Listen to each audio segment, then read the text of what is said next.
He could have talked to his mother, but she had left over a year ago.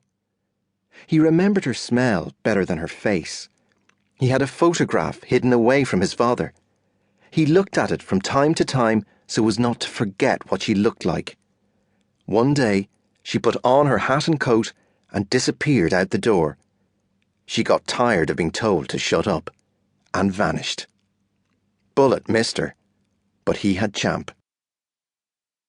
"Do I have a stupid face?" Champ asked him one night. "You have a beautiful face," Bullet said. "What makes you think it's stupid?" "I don't look like a dog. I look like a clock." "That's not true." "It is true. Stop trying to protect me." "Sticks and stones may break my bones, but names will never hurt me," Bullet sang out. It was an old saying, but it was also a lie. Names did hurt, worse than knives sometimes. Bullet now understood that animals were sensitive too. No one was going to call his dog 3 o'clock and get away with it. Chapter 2. Dizzy and Oxo were in charge of finding the wood to make the boat. Bullet was in charge of designing it. They came up with the idea when they were messing in town one day. They were crossing the Matt Talbot Bridge when they saw a tall ship with a big white sail. Bullet stopped and stared at it like he had had a vision. "There it is," he said. "I'm going to build a ship." The boys were dreamers.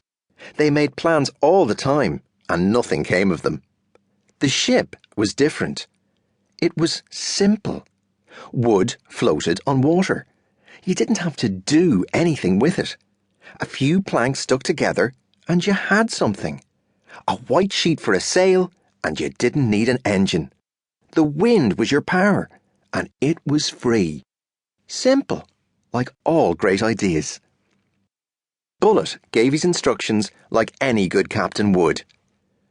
"You get the wood, Dizzy," he said, "and don't fall asleep on the job." It was a dig at Dizzy, because of the time he fainted in school and they couldn't wake him up. He had fainted on purpose. Most schoolboys knew that if you put blotting paper in your shoes, it was supposed to make you light-headed. When they took off Dizzy's shoes and socks, they found loads of blotting paper. The teacher himself nearly fainted with the stink of it. Dizzy had been wearing the blotting paper for 2 weeks non-stop. It was stuck to his skin like super glue. He had to go to hospital to have it removed. When he came back to school a week later, everyone called him Dizzy, and just like the blotting paper, it stuck.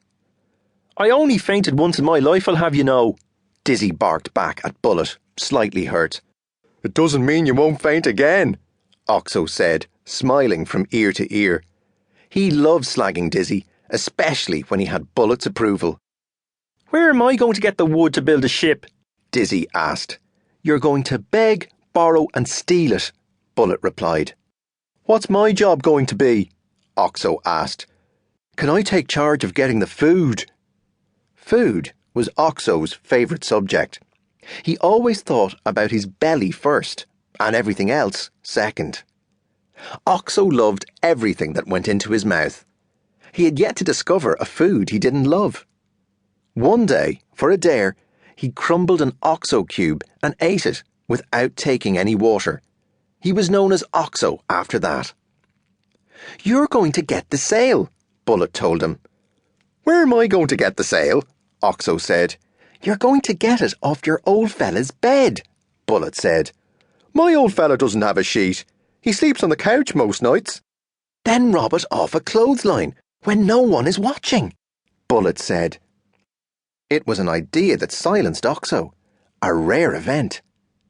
Bullet looked back to the tall ship bobbing on the river. A lot of planks made up that ship, he thought, and a lot of sheets too. It would take them 1,000,000 years to gather up the wood for a ship that size.